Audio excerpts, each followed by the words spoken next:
DJ good Madhubani.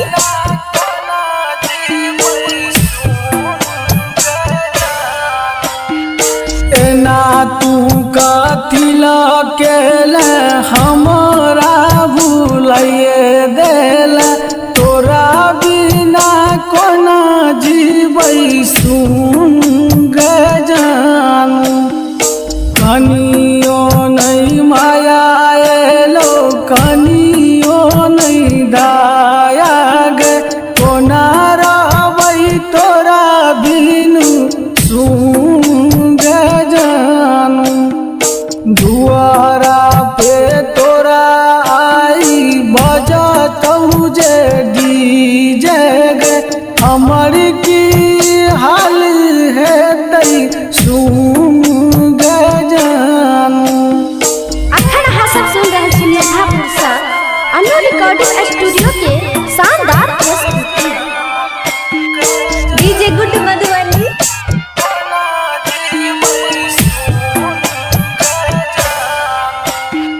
बाबू सोना कही कही का पागल बनाई का पिया घर केला तू जोर गे जानू दिल पर जे बीतै छै गे हम ही जानै छी गे एको बेरी पूछल नहीं हाल गे जानू।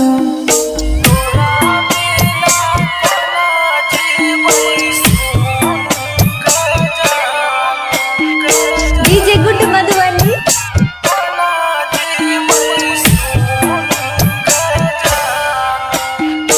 हमारा के छोड़ जानू दोसरा ल जेबही गे हमको ना जीबौ सुनू ना गे जानू आन जे बुझै छले आन जे बुझै छले हमरा गे जानू तू कतिला तू केलही गई प्यार गे जानू अपने तो जबी जानू तू ससुराल गे हम जेबौ सीधा शाम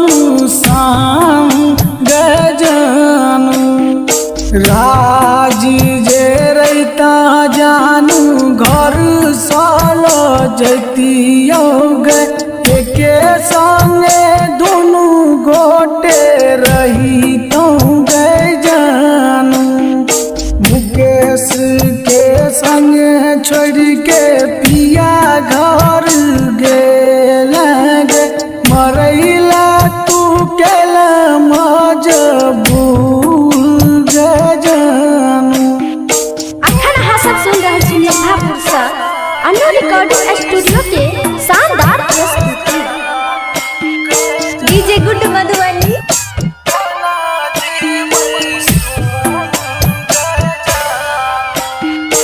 एना तू कथिला केले हमरा भूलिए देल तोरा बिना कोना जीबै सुन गे जानू कनियो नहीं माया एलो कनियो नहीं दाया गे कोना रहबै तोरा बिनु सुन गे जानू दुआरा पे तोरा आई बजतौ जे डीजे गे हमर की हाल हेतै सुन गे जानू।